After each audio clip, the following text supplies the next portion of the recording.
Abraçar árvores é uma maneira de mostrar que você se preocupa com elas. 1, 2, 3, 4.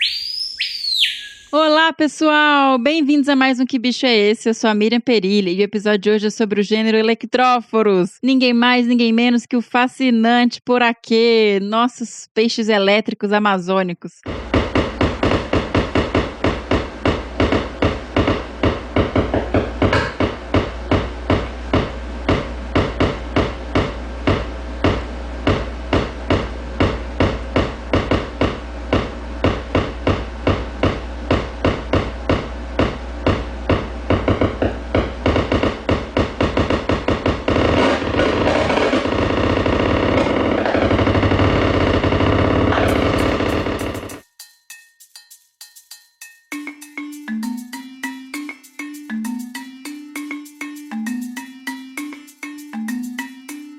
E eu só digo uma coisa, que animal incrível, incrível, incrível, incrível, quanta ciência, gente, que maravilha da evolução, uma espécie fantástica da nossa biodiversidade e que segue surpreendendo cientistas desde os primórdios. Ele faz parte das lendas e da cultura dos povos tradicionais indígenas, ele surpreendeu naturalistas, inspirou a criação da pilha elétrica por Alexandre Volta e recentemente foram descobertas mais 2 espécies, e que suas descargas elétricas podem chegar a 860 volts, e mais um tantão de coisas que o Dr. David Santana vai nos contar. Sim, eu tive o grande prazer e o privilégio de conversar com o Dr. David Santana e eu vou apresentá-los para você logo depois da leitura dos e-mails. Primeiro e-mail é da nossa queridíssima Caroline Gomes, Carol, apoiadora aí que nos ajuda no projeto desde o início. Mirinha, amo você apresentando Que Bicho é Esse? Você traz uma leveza e conduz o app de uma forma fascinante. É muito bom ouvir você. Sobre o próximo bicho, eu acho que vocês erraram o áudio e colocaram algum tiroteio que rolou aqui no Rio. Não é possível. Errou. Depois da dica do Fê lá no grupo dos apoiadores, eu já estava convicta de que eram peidos de tubarão. Porque depois dos barulhos cloacais de cobra, vai saber, né? Olha que você tá dando ideia, hein? Um bicho aquático, do mar, de rio, seria um cágado. E foi aí que me deu um baita de um estalo. Será que é um peixe elétrico e essas são descargas elétricas? Procurei um cadinho e acho até que encontrei o vídeo de onde o áudio foi extraído. Já a espécie vou ficar devendo, mas esse tiroteio todo é um peixe elétrico. Acertei? Acertou! Muitos beijos e desabraços. Carol, acertou demais, que orgulho. Parabéns aí por todo o seu esforço e conseguir sair fuçando, encontrar e achar o vídeo até. Parabéns demais, você acertou. Não vai ter erro feio, erro rude pra você hoje. Pode jogar na loteria. Você tinha mencionado isso no grupo. Na sequência, a gente recebeu o e-mail da Caroline Figueiredo, também apoiadora queridíssima, que está sempre participando do Que Bicho é Esse? Carol. Olá, Mirinha. É até clichê falar que o episódio 73 foi incrível. Mais uma vez, o Tadeu arrasando nas explicações. Apesar de usar muitos nomes científicos, acredito que deu para entender. Ai, que bom. Estou ansiosa pelas novas publicações. Estamos! Agora vamos ao chute. Dessa vez vai ser certeiro e sem vinheta. Gosto aí, ó. Gosto da confiança, viu, Carol? Pode parecer que o som foi gravado no meio dos fogos de Ano Novo, mas esse é o barulho do lindo poraquê. Electróforos elétricos. Já estou ansiosa para saber tudo dessa espécie fantástica. Um beijão e um forte desabraço, Carol Figueiredo. Acertou. Carol também acertou. Inclusive, tem uma suspeita aí, né? O Fernando levantou essa. A gente acha que tem um grupo paralelo que vocês ficam discutindo aí sobre o bicho. Porque nós ficamos muito impressionados de vocês terem acertado. Era um barulho, assim, realmente difícil. Então, parabéns demais. E o Electróforos elétricos era a espécie que era considerada única. Agora a gente tem mais 2, que é o Electróforos voltai e o Electróforos vari. Então, não são 3 espécies conhecidas até o momento. E na sequência, a gente teve e-mail também da nossa querida Daniela Alves. Olá, Mirinha, tudo bem com você? Resolvi arriscar tudo e chutar o bicho do último episódio. Mais uma vez, parabéns pelo trabalho lindo que você faz. Aprendo muito com suas entrevistas, sempre leves e animadas, pra quem tá do lado de cá. Ai, que bom ouvir isso, Dani, obrigada. Bom, eu não faço ideia de qual é o bicho, mas pela vocalização e por remeter a momentos que eu vi algo parecido, vou chutar que seja um pica-pau. Errou. Errou feio, errou rude. O final da vocalização me deixou confusa, parecem uns estouros, mas vou arriscar que seja um pica-pau tamborilando. Vou ficar muito feliz se tiver acertado, mas foi um erro, tudo bem. O que vale é interagir com você. Um super beijo e vida longa ao podcast. Então valeu demais, Dani. Brigadão por ter escrito errou feio, errou rude. Essa não tem jeito, mas continua escrevendo pra gente. Próximo e-mail é do Pedro Peron. Boa noite, amigos desabraçadores. Vocês estão bom? Bom. Vou para a minha primeira tentativa no Que Bicho é Esse? E logo nesse trem que parece uma motosserra. Devido à dica do nosso host supremo sobre o bicho ser aquático, ó, gente, vocês estão vendo, né? O grupo de apoiadores recebeu um spoiler aí. Então apoia o projeto que vocês também têm esse direito a receber algumas dicas. Vou dar um chute. Bem chute mesmo. Tô achando que é o poraquê, o electróforos elétricos. Só tô dando esse chute pela dica, porque senão eu chutaria uma motosserra mesmo. Acertou. Ah, miserável. Acertou, Pedro. Primeiro e-mail já acertou. Parabéns demais. Obrigada por ter escrito. Continue escrevendo. E vamos que vamos. A gente teve e-mail ainda do Lailson Dantas, também nosso querido apoiador e compositor da trilha sonora do Que Bicho é Esse? Toca aí, senhora! Parei, pensei, quase travei. Será se devo vir mais uma vez? Será se eu vou acertar de boa? O som do Que Bicho é Esse? Se eu errar, Miriam, perdoa. Não vou... Gente, eu amo muito essa música. E o único problema é que ela agarra na cabeça e não sai nunca mais. Lailson, obrigada demais, viu? Nós somos muito fãs da música do Que Bicho é Esse? Olá, Mirinha e amigos desabraçadores. Sensacional o último episódio com o Tadeu e sua importante mensagem final que chama atenção para os problemas que nossos queridos cachorros podem causar à vida selvagem. E lembra a importância da vacinação da bicharada. Ou seja, vacinas salvam muitas vidas. A minha, a sua e até a dos bichos do mato. Caramba, Lailson, mensagem maravilhosa. Gente, bora vacinar aí. Agora, esse bicho no final está cada vez mais difícil, hein? Nos 10 primeiros segundos, o som me lembra uma grande árvore caindo, mas depois vira uma mistura de motosserra com uma Yamaha DT 180 cilindradas em uma perseguição policial enquanto a vizinhança comemora o gol da seleção com fogos de artifício. Você é maluco, é? Adoro! Mas após um palpite e uma pesquisa rápida, acredito que o bicho seja uma das espécies do poraquê, Electróforos spp.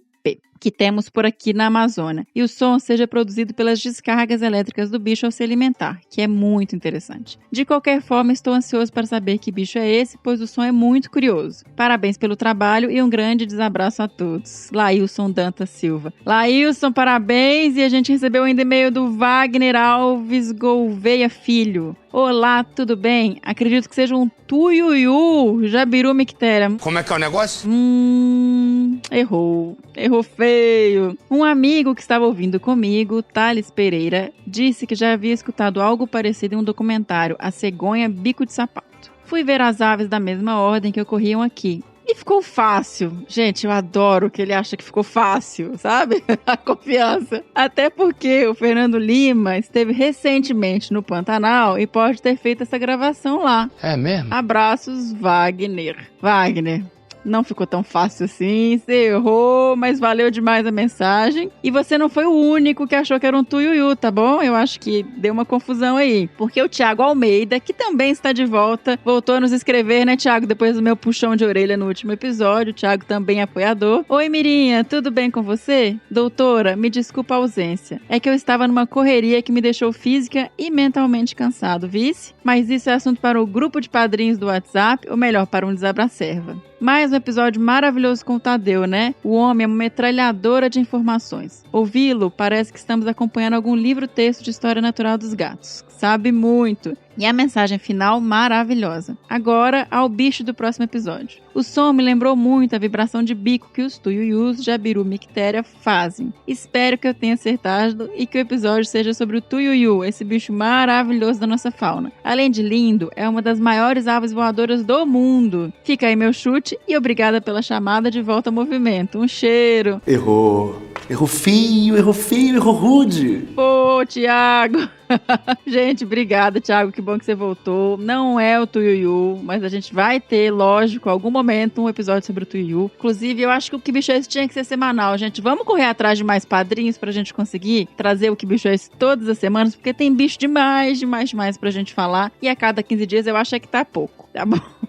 Brigadão, pessoal. Acabaram os e-mails de hoje, mas fiquei muito feliz que tiveram muitos e-mails. A maior parte, acho que todos, na verdade, são de apoiadores, né? São todos de apoiadores que tiveram a diquinha lá. Então, mais um motivo para apoiar a nossa iniciativa aqui, o projeto Que Bicho é Esse? E Desabraçando Árvores. Agora vamos começar aí o episódio apresentando primeiro o Dr. Carlos Davi Canabarro Machado de Santana. Dr. Davi de Santana possui mestrado em Biologia Animal pela Universidade Federal de Pernambuco, doutorado em Genética, Conservação e Biologia Evolutiva pelo Instituto Nacional de Pesquisas da Amazônia, o INPA, pré- e pós-doutorado pelo National Museum of Natural History do Smithsonian Institution, em Washington, D.C., e pós-doutorado pela University of Central Florida, em Orlando, na Flórida. Ele é pesquisador associado do National Museum of Natural History, o Museu de História Natural, né? E principal investigador no projeto Diversidade e Evolução de Gimnotiformes, uma cooperação entre o Smithsonian e a Fundação de Amparo à Pesquisa do Estado de São Paulo, a FAPESP. O Davi é um ictiólogo que está explorando, descobrindo e buscando compreender a diversidade e a evolução dos peixes de água doce. Seu programa de pesquisa é centrado em uma abordagem multidisciplinar, incluindo taxonomia, anatomia comparada, filogenia, filogeografia, filogenômica e metagenômica para documentar e conhecer os vários aspectos da diversidade e evolução dos peixes. Para isso, seus estudos incluem coleções científicas, expedições de campo e pesquisa laboratorial. Em quase 20 anos trabalhando com peixes de água doce, ele liderou várias expedições científicas, descobriu mais de 80 novas espécies e publicou diversos artigos científicos.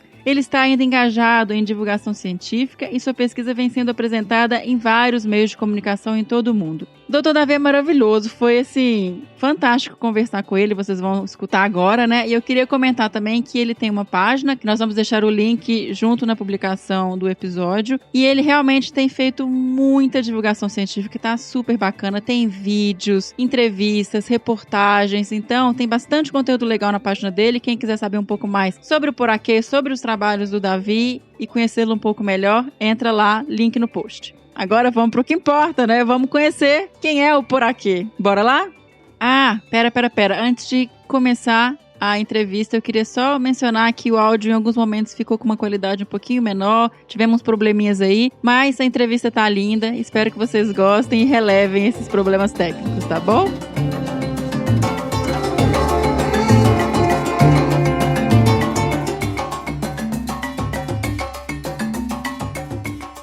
Olá, doutor Davi, muitíssimo bem-vindo ao Que Bicho é Esse? Pra gente é uma honra enorme recebê-lo aqui para contar um pouco mais pra gente sobre esse bicho fascinante que é o Poraquê. Obrigado, eu que agradeço. Davi, eu estou completamente fascinada, assim. Eu fui começar a procurar sobre o Poraquê porque o meu filho de 7 anos começou a me perguntar sobre a espécie, e aí eu comecei a buscar alguns artigos, vídeos pra ele, e nós dois ficamos, assim, completamente apaixonados. E quanto mais eu comecei a estudar sobre o animal, né, inclusive eu entrei na sua página, eu vou colocar o link pra quem quiser acompanhar também aqui na descrição do podcast, é muito fascinante. E aí, tem muita ciência por trás, né, doutor Davi? Eu fiquei impressionadíssima com quanta a ciência, a questão toda da fisiologia, ecologia do animal e também da descrição das novas espécies que você liderou recentemente. Eu queria, então, que a gente trouxesse num primeiro momento, para quem nunca viu esse bicho, não sabe quem é, não tem nem ideia, quem é o Poraquê, né, o gênero Electrophorus, assim, uma descrição das principais características do animal. Sim,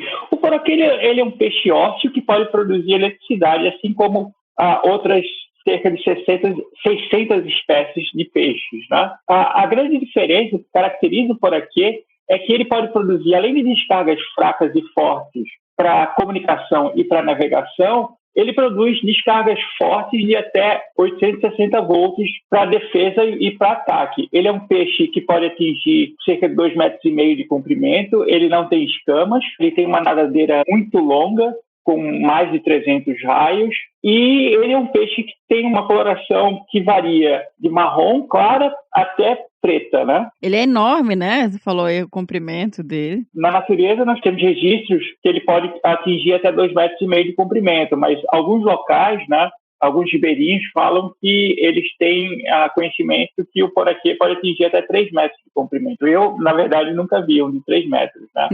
O máximo que nós pegamos foi 2,5 metros. O Poraquê, ele, eu acho que 80%, não sei, do oxigênio dele vem do ar, né? Ele tem que levantar na superfície para respirar. Sim, ele tem. Ele é um respirador aéreo obrigatório. Então, se ele não respirar, né, a cada 5... Depende da atividade, né? Mas vamos dizer que, em média, ele tem que respirar ar atmosférico a cada 5 minutos. Então, ele tem na boca, ele tem como se fosse uma analogia, como se fosse um pulmão na boca. Então, esse pulmão faz com que ele respire cerca de 80% do ar da superfície, né, da atmosfera. E vamos falar um pouquinho de onde ele ocorre, né? Qual que é a distribuição e o hábitat do poraquê? A distribuição do poraquê é muito ampla, né? Então, praticamente, o poraquê está distribuído e ocorre em todos os ambientes amazônicos, ou seja, na várzea, nas cachoeiras, nas corredeiras, nos igarapés e nos lagos. Existia historicamente, uma teoria que os poraquês só ocorriam em águas escuras, né? Águas turvas, mas com os nossos estudos nos últimos 5, 10 anos, nós descobrimos que eles podem estar em águas cristalinas, né? Como nós temos no escudo brasileiro, no escudo das Guianas, onde nós temos a maior parte das cachoeiras e corredeiras da região amazônica, como também na várzea, né?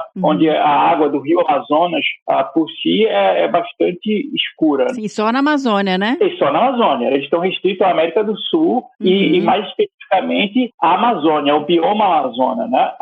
Amazônico. Ou seja, eles estão no Brasil e nas Guianas também, né? Na Venezuela, Colômbia, Equador e nas Guianas. Na Guiana, no Suriname e Guiana Francesa. Eu vi que foi muito recente, né? Foi 2019 que vocês descobriram mais 2 espécies do poraquê. Sim. Foi em 2019, na verdade, por 250 anos, né, desde que o Linnaeus havia descrito a espécie em 1766, existia essa teoria de apenas uma espécie amplamente distribuída na bacia amazônica. Então, em 2013, nós começamos com esse estudo, né, para ver se realmente essa espécie era apenas uma espécie amplamente distribuída na Amazônia ou se havia mais de uma espécie. Então, utilizando dados genéticos, dados de morfologia e dados de ecologia, nós descobrimos que existem pelo menos 3 espécies, né, de poraquê. Eu digo pelo menos porque, se você notar naquele trabalho de 2019, existe uma lacuna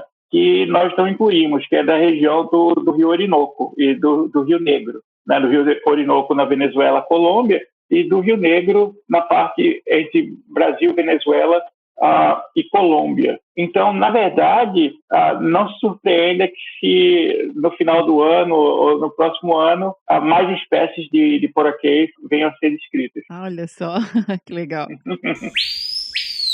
E vamos falar um pouquinho agora da questão das descargas elétricas. Eu vi que elas podem chegar até 860 volts, né? A maior descarga elétrica que um animal consegue produzir. Como que funciona isso? Então, o poraquê, ele, diferentemente dos outros peixes, ele pode produzir uma eletricidade de até 860 volts, que é utilizada para defesa e para caça, né? Além disso, ele produz uma descarga fraca de até 10 volts para comunicação e para navegação, ou seja, esses poraquês eles são praticamente cegos. Comparativamente, eles usam essa descarga elétrica fraca como sonar no submarino, né, para navegar. Então, 80% do corpo do poraquê é composto do órgão elétrico. O órgão elétrico ele é formado por eletrócitos, que são equivalentes a mini-baterias. Cada uma dessas mini-baterias ou eletrócitos, eles produzem aproximadamente 100 milivolts quando eles são ativados. Então, por exemplo, aquele que descarrega 600 volts, ele tem aproximadamente 600 eletrócitos. Ou seja, quanto maior o número de eletrócitos, maior a descarga que o poraquê vai produzir. Isso reflete no tamanho dele também? Quanto maior ele tem uma capacidade maior? Também até um certo momento, né? Existem poucos estudos sobre isso, mas um estudo que foi publicado na década de 40 mostra que existe uma correlação direta entre tamanho e descarga forte até 1 metro de comprimento. Gente, 860 volts, para ter uma ideia, a nossa tomada de casa aqui no Brasil chega a 220 volts. né? Então... Isso seria uma descarga de 3 ou 4, né? Tomadas de parede. Agora, a diferença é que ela é uma descarga que dura apenas 3 milésimos de segundo, né? Então, é uma coisa muito rápida, diferentemente da tomada de parede, que emite uma descarga constante, né? Então, até por isso, ele não tem um risco de acidentes pra gente, assim, é um choque, dá o choque e solta, né? Não tem... Ele dá um choque e solta, mas você que imaginar que, geralmente, quando nós temos encontros com os paraquedas, nós estamos na água, né? Então, além dessa descarga que ele produz, tem a condutividade da água que carrega a eletricidade e, geralmente, como nós descobrimos no ano passado, o trabalho liderado pelo Douglas Bastos, algumas espécies de poraquês, eles vivem em grupos, né? Então, quando a gente vai no campo, eles estão em grupos de 5, 10, 15, 20. Então, existe esse perigo, né? Mesmo no igarapé, num riacho, né? Pequeno, às vezes você pode ter 5, 10 indivíduos. Então, geralmente, quando um começa a descarregar, o outro indivíduo também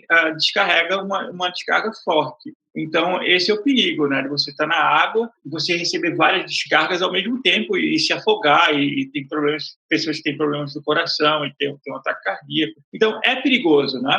Assim, de uma maneira ou de outra, eles representam um certo perigo. Não é que você vai estar lá no riacho, na Amazônia, e o poraquê vai lá e vai te atacar. Não é isso que acontece. Mas, esporadicamente, você está andando e você pode tocar no poraquê. Quando a gente vai coletar, geralmente nós levamos esse choque. Nossa, agora que você está falando, eu realmente vi algumas imagens de vocês mexendo, vocês estão sempre de luva de borracha, né? Sim. Mas acontece de levar um choque de vez em quando? Acontece porque você imagina na Amazônia temperatura geralmente acima dos 26, 28 graus e com uma umidade muito alta, né? Mesmo utilizando luvas de borracha, com o tempo, né, manuseando o peixe ou tentando capturar o peixe, nós começamos a suar. Então, com o suor, você não isola mais. Você tem um certo isolamento, mas ainda assim você recebe a descarga. Sim. Mas é claro, uma coisa é você estar andando no igarapé, ou no riacho, né, e você levar aquele susto e levar aquela descarga. Outra coisa é você estar trabalhando com peixe já sabendo que pode receber aquela descarga. Tá prevenido, tem equipe, né? Não tá uma pessoa sozinha cruzando. E aí, até trazendo uma curiosidade em relação a essa questão das descargas elétricas e como funciona, você mencionou que são pequenas baterias, né? O Alexandro Volta, né, o físico italiano que inventou a bateria elétrica, ele teve uma inspiração, inclusive, no poraquê. Teve sim, em 1800 ele utilizou o poraquê e a raia torpedo, estudou os órgãos elétricos desses dois peixes que podem produzir eletricidade forte para produzir a bateria elétrica, né? Então, no começo, a bateria era chamada de órgão elétrico artificial justamente por causa disso. Então, o poraquê, assim como outros animais, inspiram tecnologia também, né? Isso é bem interessante com os poraquês e com os peixes elétricos de uma maneira geral. O poraquê, na verdade, ele faz parte de um grupo de peixes elétricos sul-americanos, que são, além do poraquê, das 3 espécies de poraquê, existem mais de 250 outras espécies de peixes elétricos sul-americanos. Mas só o poraquê pode produzir essa eletricidade forte, né? Todos os outros, eles produzem uma descarga fraca de até 3 volts para comunicação e navegação. O poraquê, além dessa descarga fraca, no poraquê que vai até 10 volts, eles produzem a descarga forte. E uma questão que eu acredito que vocês ainda estejam tentando descobrir é como que ele não leva o próprio choque, né? Como ele não é afetado pela essa descarga elétrica.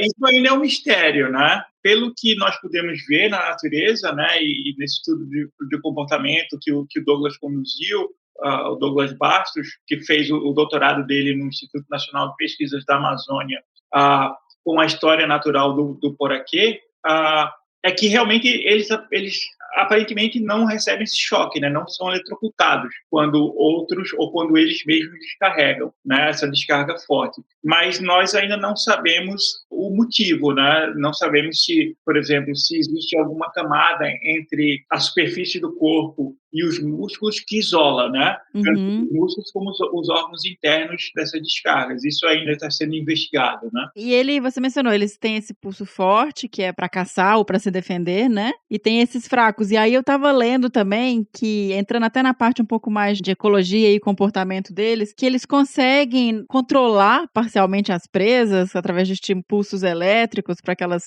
venham até ele ou fiquem paralisadas. Como é que funciona isso na questão da caça? Nós ainda não sabemos exatamente porque, por exemplo, essa caça coletiva, isso foi descoberto há pouco tempo, né? Então, até Uhum. então, a gente sabia, por exemplo, que os poraquês eles viviam em grupos, né? É O verdade. ciclo da literatura é que os poraquês viviam solitariamente. E o Uhum. que o Douglas Bastos descobriu durante o doutorado dele foi que os poraquês são animais muito mais sociais do que se pensava, né? Então, hoje nós sabemos que pelo menos 2 das 3 espécies, os adultos vivem em cardumes, né? Uhum. Em cardumes vivem em grupos, né? Então eles são bem mais sociais do que se pensava e também nós descobrimos que eles caçam coletivamente, ou seja, como fazem as baleias assassinas e os lobos, por exemplo. Eu vi, inclusive, uns vídeos, eu vou colocar um link aqui. É incrível, né? Todos juntos, em grupo. E uma das coisas que nós queremos saber é se realmente como é que se eles coordenam isso, né? Se eles usam, por exemplo, a descarga fraca, que é utilizada geralmente em peixes elétricos para comunicação, inclusive do poraquê, se eles coordenam esse ataque. Tá. Então, nós ainda sabemos isso, que estamos, por causa da Covid, nos últimos 2 anos, nós não fomos ao campo, Uhum. e agora, com a situação melhorando, né, nós vamos tentar ir ao campo para ver se nós descobrimos, por exemplo, se os poraquês, durante a caça coletiva, se existe uma coordenação. Aparentemente existe a coordenação, mas nós temos que ir ao campo, gravar essas descargas elétricas fracas para saber se eles estão se comunicando durante esse evento de caça coletiva. E esse evento que vocês descreveram, você mencionou o Douglas, ele foi a um cardume de peixes, né? Que eles juntaram em cima.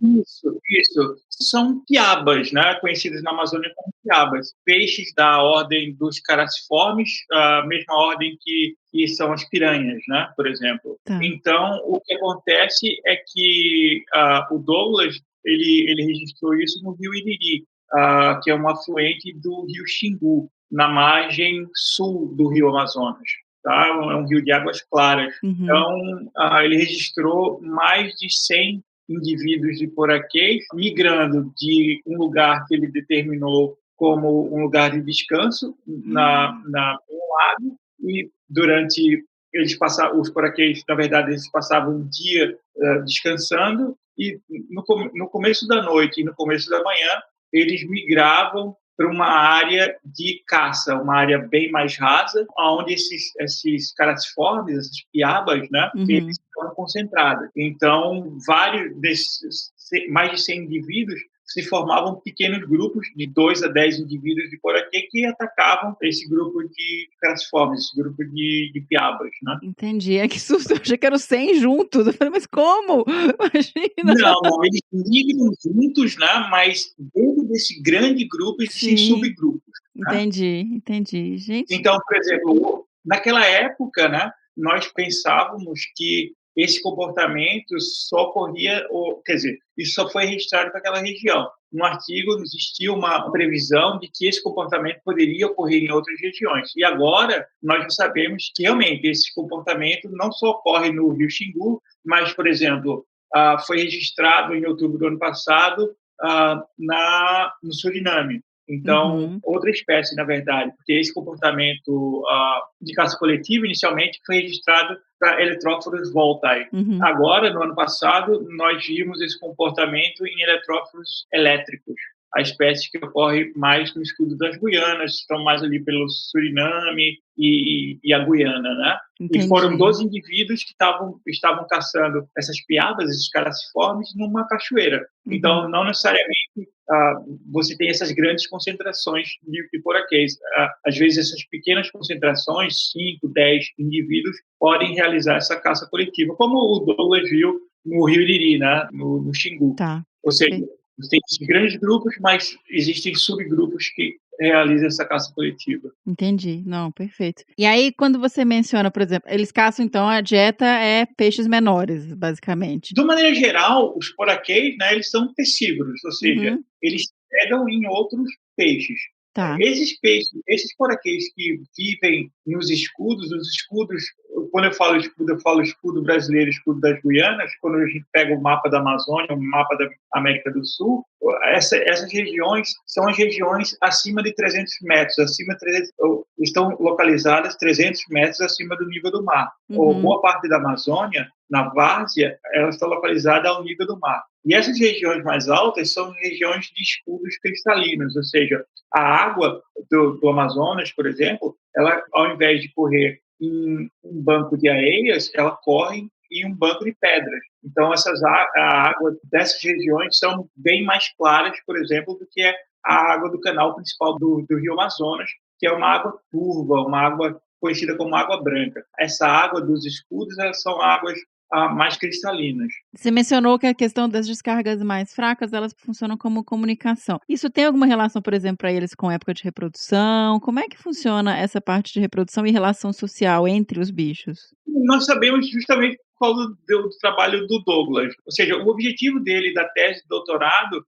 foi tentar conseguir o maior número possível de informação sobre a história natural do poraquê. E um dos aspectos que ele estudou foi a reprodução. Então, nós não sabemos muito sobre a reprodução das espécies que vivem nessas terras mais altas da Amazônia, contudo, nós sabemos um pouco mais sobre a espécie, né, que é o Eletróporos vari, que ocorre, que vive na várzea, né, nessas partes mais baixas da Amazônia. Então, o que acontece é que os poraquês, em algum momento, né, na época da seca, ao contrário da maioria dos peixes amazônicos que reproduzem na época da cheia, essa espécie que vive na várzea, na época da seca, eles formam casais, né, e fazem ninhos de bolha. Uhum. Então, sim, provavelmente eles usam a comunicação, né, essas descargas fracas, durante o acasalamento. E aí, fazem esses ninhos de bolhas e depois, quando os alevinos nascem, eles não têm nenhum tipo de cuidado parental, vai...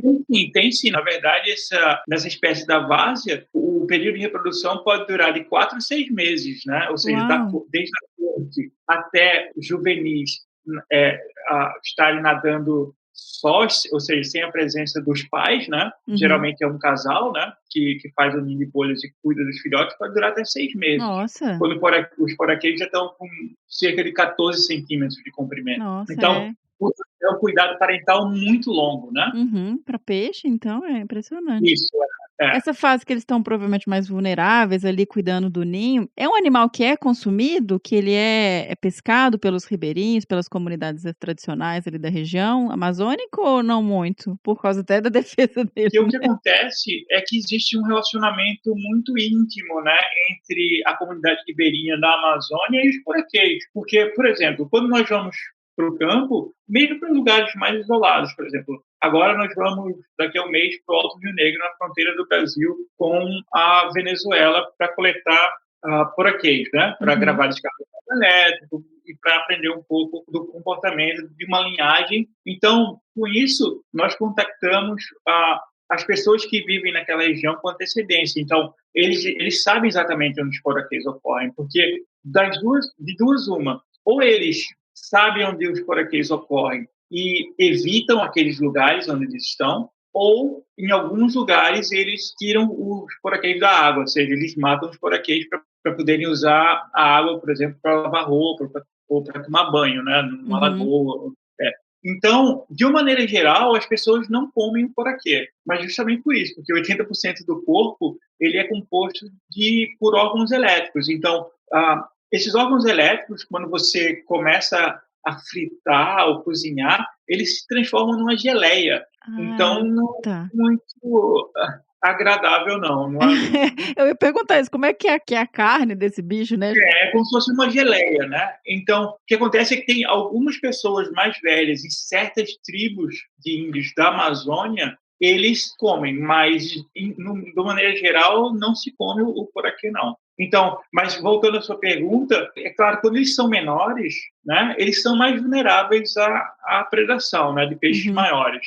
Mas, por exemplo, quando eles chegam no tamanho adulto, existem encontros esporádicos com jacarés na Amazônia, aí, talvez com outros animais maiores, mas eles não, até onde se sabe, não existe um predador natural para o poraquê adulto. Com exceção do homem, né? Porque você fica pensando, uma descarga elétrica de 600, não vai ter qualquer bicho que vai querer chegar muito perto, né? Vai levar uma e sair, provavelmente. Não, principalmente dos animais que vivem hoje na Amazônia, né? Talvez há 40, 50 milhões de anos atrás, com megafauna, né? Talvez eles tivessem realmente um predador natural, né? Mas hoje em dia, fora o ser humano, até onde se sabe, não existe um predador sistêmico de indivíduos adultos do poraquê, né? Você mencionou aí, talvez, ano passado, o poraquê, né, a família dele também é bem antiga, né, evolutivamente, assim. Sim. De acordo com os nossos dados moleculares, é no mínimo 50 milhões de anos, né? Ou seja, a origem dos poraquês. Então, eles já estão aí há bastante tempo, né? E conviveram com várias espécies que hoje estão extintas, né? Espécies e mudanças climáticas e tudo mais, o bicho tá aí. Exatamente. Então, por exemplo, o poraquê não é um peixe que está em ameaça de extinção, né? Mas com tudo que está acontecendo na Amazônia, com desmatamento, com a mineração ilegal... Contaminação de água, né? Exatamente. Tudo isso põe em risco, né, os poraquês, a vida dos poraquês. Então, isso é grave para eles, né? E eles são topo de cadeia, né? Se for pensar dentro dos sistemas que eles vivem. Sim, eles são topo de cadeia. Eles se alimentam dos outros peixes e estão ali naquele topo de cadeia. E agora que eu mencionei, eu fiquei pensando, por exemplo, a questão da predação. Porque um indivíduo adulto, muito difícil de ser predado, e ele fica cuidando dos filhotes por um longo período. Então, isso também já garante uma sobrevivência maior. Mas aí eu fiquei pensando, quando ele, por exemplo, chegou um jacaré, ele deu uma descarga elétrica, quanto tempo ele demora para voltar a recarregar? Isso é uma coisa fascinante, né? Ele se auto-recarrega, ele não se liga em lugar nenhum, ele tem essa capacidade de bio-recarga. Esses eletrócitos, né? Que são essas mini baterias, elas, com o tempo, né? Elas vão descarregar, e aí depende, né? Depende de quão excitado está o peixe, de quão intenso é o encontro dele com a presa, com o predador, né?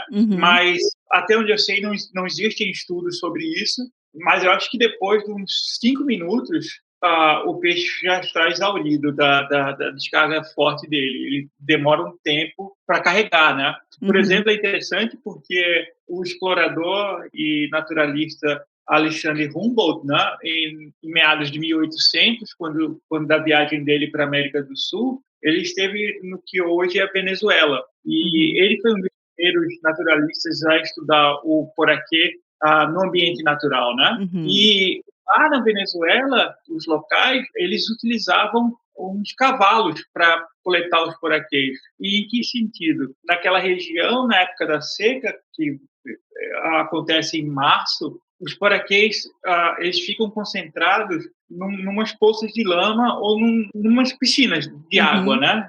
Sobra do rio. Então, os locais utilizavam os cavalos para cansar os poraquês, né? Então, porque os poraquês atacavam os cavalos iam naquela poça, naquela lama onde os poraquês estavam concentrados. Então, os poraquês atacavam os cavalos e depois que os poraquês descarregassem, ou seja, ficassem cansados, os locais coletavam esses poraquês para que o von Humboldt pudesse estudar os poraquês. Então, assim que eles coletavam os poraquês no passado, né? Que legal. E os europeus, eles ficaram também muito fascinados, porque eles levaram vários, tentaram levar para a Europa. Sim, o poraquê é um peixe que ele fascina a população mundial, né? Sim. Isso vem desde o tempo das explorações, né? Das grandes navegações, quando os europeus começaram a explorar o mundo, né? Então, desde 1500 existe registro de encontros de exploradores com poraquês. E claro que fascina, imagine, até hoje fascina, né? Você ter um animal que pode produzir 860 volts de eletricidade, né? Não tem como não ficar espantado, né? Ficar tentando... Então existe um interesse realmente que sai da América do Sul, né? Que é o local de ocorrência dele, e abrange o mundo inteiro, né? E tem muitos espécimes fora em aquários espalhados, Davi? Consegue manter esse bicho em aquário? Por exemplo, agora, há 2 semanas atrás, eu estava na Europa. Nós temos um projeto no Museu de História Natural em Berlim para estudar o comportamento reprodutivo e o comportamento social e comunicação de uma das espécies de poraquê em cativeiro. Então, o Museu de História Natural em Berlim, até onde eu sei, o único museu de história natural do mundo que tem um centro para manter animais dentro do museu. E eles têm uma tradição de reproduzir peixes em cativeiro, né? Então, eles têm um tanque de 21 mil litros, né, uma piscina, assim, que nós, no final do ano passado, conseguimos exportar 5 poraquês, né, vivos. Então, nesse tanque, nós começamos a fazer experimentos para tentar reproduzir o poraquê em cativeiro. Então, ele é comum em cativeiro, mas é comum você ter 1 ou 2 indivíduos. Tá. Você vai aqui no zoológico, por exemplo, no Zoológico Nacional em Washington, D.C., nós temos um indivíduo, sim. E sim, ou seja, é um peixe comum de se ter em aquário, mas em zoológicos, né? Porque ele é um peixe... Sim, não vai pegar e pôr em aquário em casa, viu, gente? Não, isso daí já é bem mais difícil. Eu, aproveitando esse gancho de você mencionando esses estudos que vocês estão fazendo em Berlim, eu queria trazer um pouquinho, a gente tem muito estudante que nos acompanha. Então, como vocês têm feito essas pesquisas, né? Então, eu vi que vocês têm esses trabalhos em museus, né, para ajudar a identificar espécies, mais coleta em campo, a questão da ciência cidadã. Como é que funciona o projeto de vocês com os poraquês? Esse projeto Poraquê, para você ter uma ideia, ele faz parte do projeto Poraquê, na parte de sistemática, ou seja, para se descrever as espécies, descobrir as espécies e entender em que local da árvore da vida dos peixes esses poraquês se encaixam, faz parte de um projeto maior entre o Smithsonian, o Museu de História Natural dos Estados Unidos, onde eu trabalho, e o Museu de Zoologia de São Paulo, né, na cidade de São Paulo. É um projeto que tem como objetivo descrever a maioria das espécies de peixes elétricos sul-americanos e colocá-los na árvore da vida. Mas o projeto do Poraquê em si, ele também é conectado a um projeto de ciência cidadã. Então, junto com o artigo da caça coletiva do ano passado, nós lançamos uma homepage Ciência Cidadã. E o objetivo, e como eu falei, existe uma cumplicidade muito grande entre os ribeirinhos e os poraquês. O objetivo inicial desse projeto Ciência Cidadã com os poraquês foi nos aproximar da comunidade ribeirinha, ou seja, nossa intenção inicial foi com que os ribeirinhos, as pessoas que vivem na Amazônia, pudessem nos mandar informações aonde os poraquês estavam congregando, né? Então, a ideia é que as pessoas mandassem fotos e vídeos para que no futuro nós pudéssemos acessar essas localidades para descobrir outros lugares que a caça coletiva pudesse estar sendo realizada. Perfeito. E você escuta, assim, nessa convivência com os ribeirinhos e com todo esse conhecimento que eles têm, regional, cultural, das espécies, tem histórias, assim, eles têm algumas lendas com o poraquê? Não, existem várias lendas, né? Por exemplo, em muitos lugares da Amazônia, eles dizem que, tirando a veia do poraquê e colocando essa veia no seu próprio corpo, dá uma força extra, né? Você fica super forte. Outras pessoas, porque se você vê o poraquê numa vista dorsal, as nadadeiras deles parecem orelhas, né? Então, algumas pessoas dizem que os poraquês têm orelhas, né? No passado também existe registro de pessoas utilizando o choque do poraquê, tocando no poraquê para se tratarem de reumatismo. Olha, então, existem várias legendas associadas à descarga elétrica do poraquê, né? Voltando aqui um pouquinho, você mencionou também agora essa questão da pesquisa de vocês sobre a árvore da vida, onde que os animais estão. Essa questão dessa capacidade de emitir descarga elétrica, ela, igual você mencionou, tem várias outras espécies de peixe que vocês estão vendo isso, e isso vem todo de um mesmo ramo ou existe uma convergência? Não, existe uma convergência, ou seja, existe uma convergência evolutiva.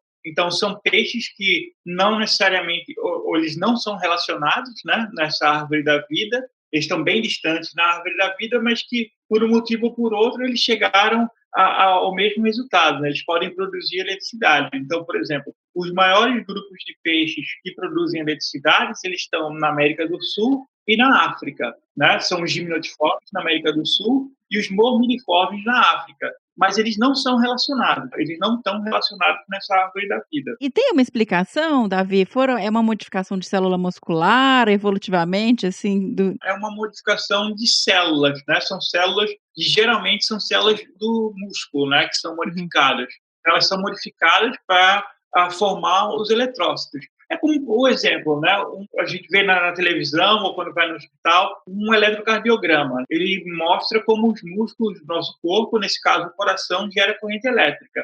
Então, o sistema desses peixes elétricos é mais ou menos o mesmo, né? Só que o que acontece é que esses eletrócitos, diferentemente dos nossos músculos, eles não retraem, né? Então, eles, ao invés disso, eles aumentaram o número de canais musculares que permitem os íons passarem pelas membranas celulares para gerarem correntes elétricas bem maiores. Então, é assim que esses peixes funcionam. Ou seja, toda essa corrente elétrica dos peixes elétricos, elas são produzidas, de uma maneira geral, pelos músculos modificados.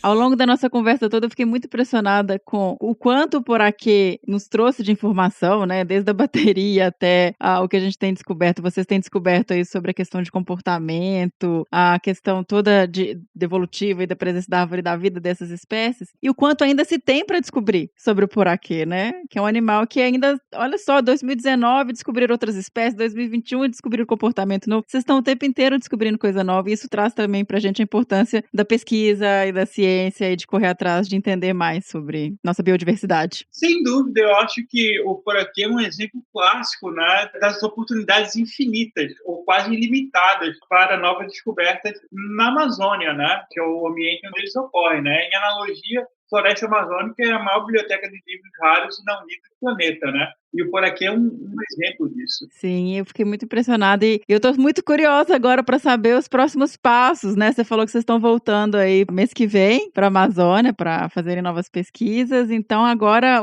vocês estão focados mais nessa questão da comunicação. Quais são as próximas etapas? São várias frentes. O Douglas está liderando essa parte da história natural, eu estou mais nessa parte da diversidade de espécies. Nós sabemos que existem no mínimo 3 espécies, né, de Poraquê, mas já existem indícios moleculares que existem mais linhagens.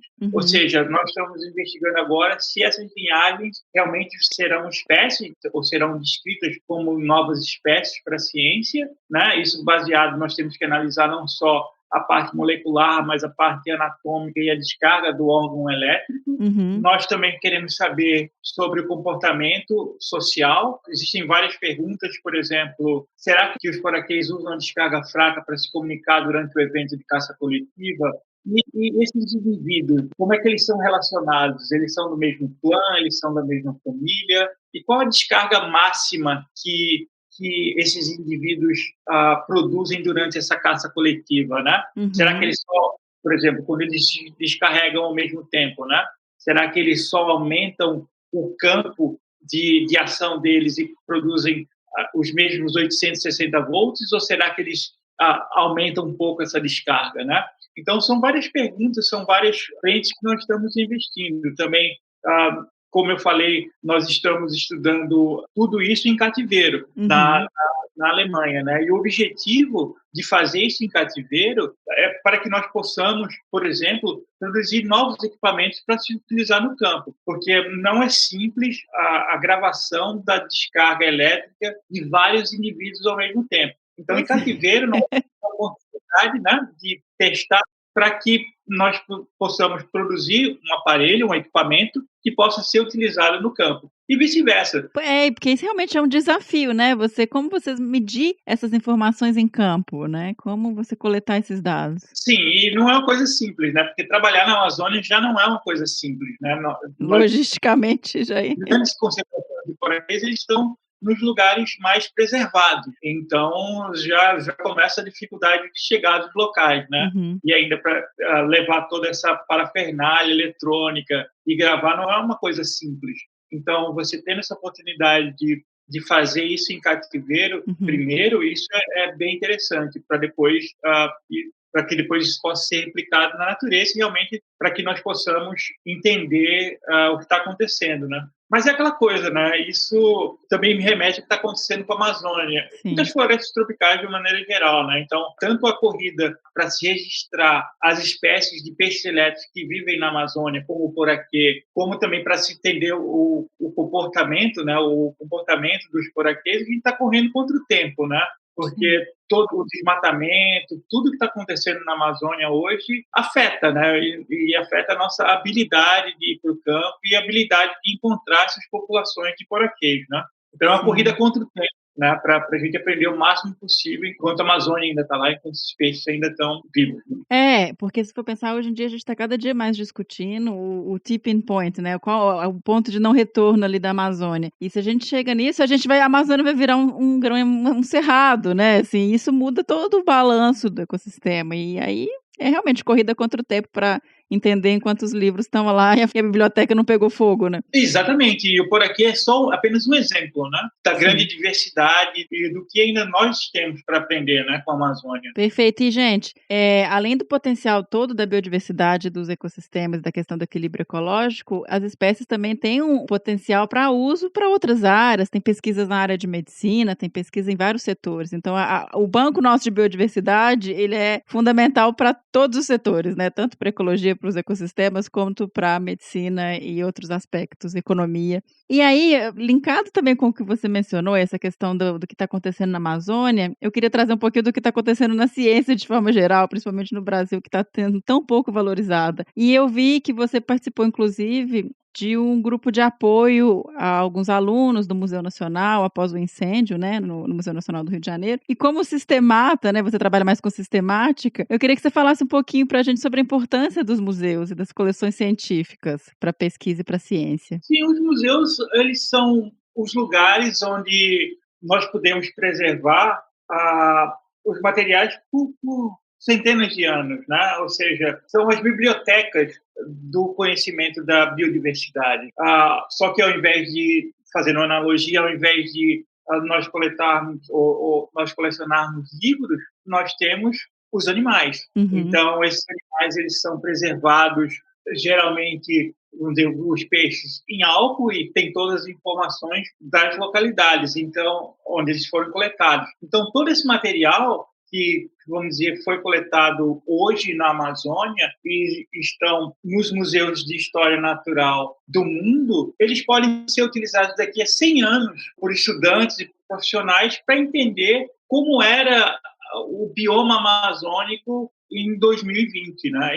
Então, os museus de história natural, eles são essenciais, né? Falando de museus, de uma maneira geral, na minha visão de museu, eu acho que os museus de história natural, eles têm que, cada vez mais, se conectar com a comunidade, né? Então, um dos grandes pilares, pelo menos do que está acontecendo aqui nos Estados Unidos, é essa integração maior do Museu de História Natural com a sociedade, através de programas de educação, de programas de ciência cidadã. Então, o que aconteceu no Museu Nacional, que é o maior, ou era o maior museu da América do Sul, foi uma catástrofe, né? Qualquer museu, claro, ele está suscetível a incêndios, mas o que aconteceu no Museu Nacional, assim, não tem precedente para o Museu de História Natural. Então, em 2018, quando o Museu Nacional, ou parte do Museu Nacional pegou, o que aconteceu foi que o Museu de História Natural aqui do Smithsonian, ele colocou um grupo de apoio ao Museu Nacional. Então, nós trabalhamos junto com o Departamento de Estado americano e com o Fulbright para tentar conseguir bolsas de estudo para os alunos do Museu Nacional, alunos de mestrado e doutorado. Porque, como eu havia falado, as coleções, por exemplo, da Amazônia, elas não só são guardadas no Brasil, elas estão distribuídas em vários museus de história natural no mundo. Então, a ideia foi que os alunos pudessem conseguir essas bolsas de mestrado e doutorado para terminar os estudos deles aqui nos Estados Unidos, ou aqui no Museu de História Natural dos Estados Unidos, onde nós temos muito material do Brasil. E aí, até por isso, se você mantém tudo num lugar só, se esse lugar pega fogo, você perde tudo. Então, elas estão distribuídas em outros museus. Então, permitir com que essas pessoas que perderam tudo possam acessar as coleções em outros lugares, vocês conseguem resgatar resgatar esses trabalhos, né? Conseguir que eles finalizem esses estudos, essas pesquisas. O Museu de História Natural, se você for ver no mundo, né, eles estão em apuros, né? Muitos faltam, e a gente vê bem isso aí no Brasil, falta investimento, né? E é muito difícil eu entendo o lado do governo também, e eu aqui nos Estados Unidos eu faço essa parte de também trabalhar para o Smithsonian, por exemplo, quando vem o ministro da Ciência e Tecnologia do Brasil, então eu estou com eles, eu estou comunicando com essas pessoas, e falta um entendimento do governo de para que servem os museus de história natural, né? E principalmente num país como o Brasil, que 90-95% do investimento da pesquisa ela vem do governo federal, né? Aqui nos Estados Unidos existe ainda parte do investimento vem do governo federal, mas muito do investimento vem da iniciativa privada, né? Então existe uma diferença muito grande. No Brasil não, no Brasil grande parte vem do governo federal e as pessoas normais, né? As pessoas, ou seja, as pessoas, os não cientistas, muitas dessas pessoas elas não entendem para que serve o Museu de História Natural, né? Eu tiro por mim, né? Meus pais, meus familiares. Sempre a gente tem que explicar o que a gente faz e tentar conectar com a vida real, né? Ou seja, para que serve um Museu de História Natural? Então, eu acho que o Museu de História Natural, por esses apuros financeiros que eles estão passando, a grande maioria, eles têm que cada vez mais tentar se comunicar com a sociedade e tentar explicar para a sociedade a importância, por exemplo, da biodiversidade. Então, através de programas de ciência cidadã, programas de educação, etc. Se os museus de história natural, se eles não se empenharem nisso, em comunicar com a sociedade, eles com certeza vão estar com dias contados. E eu tiro isso por aqui, né, pelo Museu de História Natural dos Estados Unidos, que é o maior museu de história natural do mundo. Nos últimos 10 anos, eles realmente começaram a tentar se engajar com a sociedade, porque senão não existe justificativa para manter um museu de história natural se você não tem essa comunicação com a sociedade. Comunicar a ciência agora eu acho que é um dos grandes pontos, né, que a gente está tentando lutar aqui na academia e o museu e todo mundo que está envolvido, porque a gente tem falhado um pouco para fazer essa ponte e é isso que a gente está vendo em retorno, né? Gente não quer vacinar, gente que acredita que a Terra é plana, gente que não entende para que serve um museu. Então, assim, a gente tá faltando aqui essa ponte, que é isso aí que você está... Eu acho que no mundo, né, isso é uma coisa que está faltando. Eu acho que as pessoas que trabalham no Museu de História Natural, né, os museus curadores, deveriam ser contadores de história, né?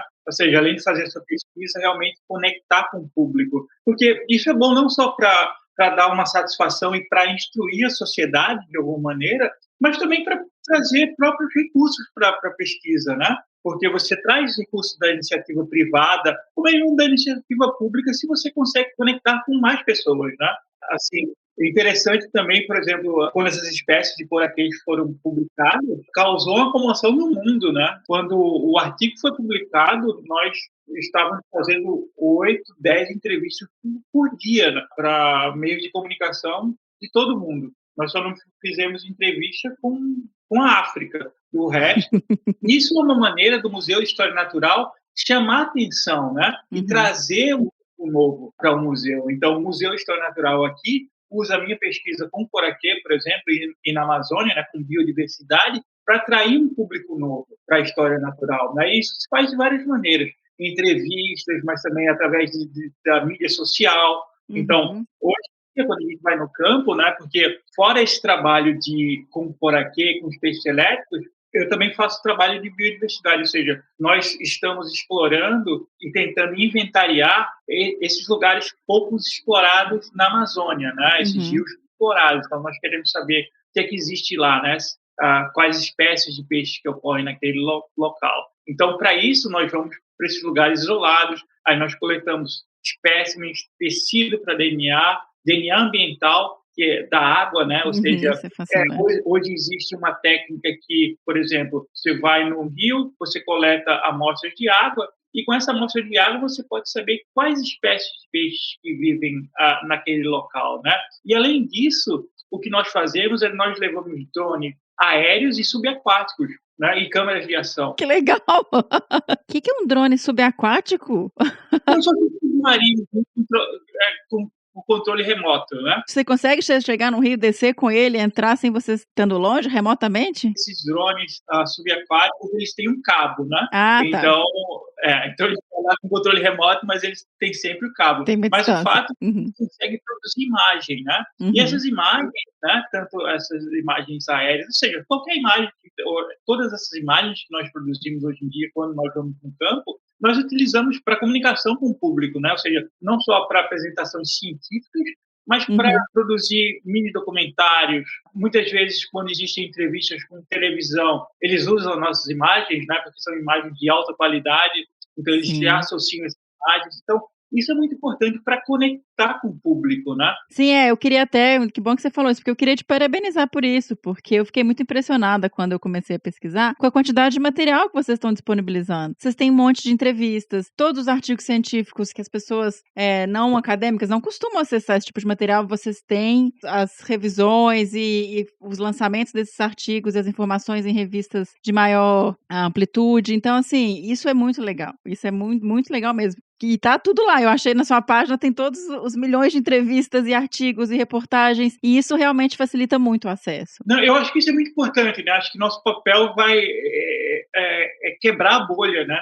Acho que hoje em dia nós vivemos em bolhas, né? Bolhas sociais. Então, quando a gente, no meu caso, quando eu consigo quebrar essa bolha, ou seja, atingir pessoas que estão fora do meu meio, né? Ou seja, fora do meio acadêmico, isso é fantástico. Acho que isso que a gente precisa, né? Porque, e o Poraquê, né? E eu volto aí falando do Poraquê. O Poraquê, ele é um ótimo dispersor de ciência, de conhecimento, né? Sim. Então, através do Poraquê, a gente não só fala sobre eletricidade, sobre biodiversidade, mas também a gente conecta com o público para mostrar o que está acontecendo, né? Para tentar também alertar o público do que está acontecendo, por exemplo, com a Amazônia, né? Perfeito. Então, por aqui é um grande caminho, mas não só existe por aqui, existem outros animais e outras maneiras de se aproximar do público, né? Perfeito. Nossa, fantástico, assim, que trabalho incrível, quanta coisa vocês conseguem trazer, igual você falou, falando do Poraquê, que espécie maravilhosa, né? Então eu só tenho que agradecer muito por você ter conseguido um tempo para conversar com a gente, para dar essa aula sobre os Poraquês. Muitíssimo obrigada, Davi. Eu que agradeço e eu fico sempre à disposição, sempre lembrando que esse é um trabalho de um grupo, né? Sim. De pessoas super competentes que estão no campo, né? Ou no laboratório, ou em vários lugares, ou seja, nós somos um grupo coeso e espero que nós possamos passar muito mais informações sobre o Poraquê, sobre biodiversidade para a sociedade. Sim, sempre que tiver novidade, manda pra gente que a gente divulga.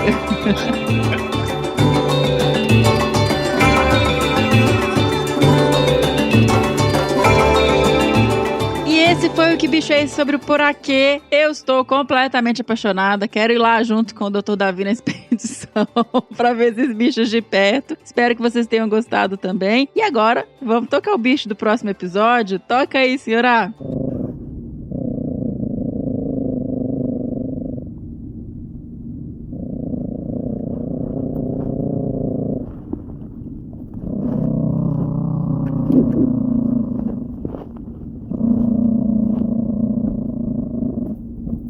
Lembrando que se você souber ou desconfiar que bicho é esse que a gente tocou o som, mande sua resposta para bicho@desabrace.com.br que a gente vai ler no próximo episódio. E eu gostaria também de lembrar vocês que a nossa lojinha segue lá aberta, cheia de produtos bacanas, tem camiseta Seja Sua Própria Onça, tem canecas esmaltadas, pets bordados e kits super completos de primeiros socorros. Quer conhecer os produtos? Vai lá em www.loja.desabrace.com.br. Nos siga também nas redes sociais, no Facebook em Desabraçando Árvores Podcast, no Instagram @desabrace, no Twitter também @desabrace. E sigam nossos podcasts, né? O Que Bicho é Esse? Que Bicho é Esse? Crianças. E o Desabraçando Árvores, que é o principal, né? Nosso primeiro grande podcast, no Spotify, na Amazon, no Orelo, na Apple Podcasts, no Google Podcasts, no Castbox e também favoritem no Deezer para não perder nenhum episódio. E caso vocês gostem e queiram apoiar a nossa iniciativa, vocês podem doar a partir de R$1 pelo Apoia-se em www.apoia.se/desabrace ou no PicPay para doações pontuais em @desabrace. E é isso, pessoal. Até o próximo Que Bicho é Esse? Até!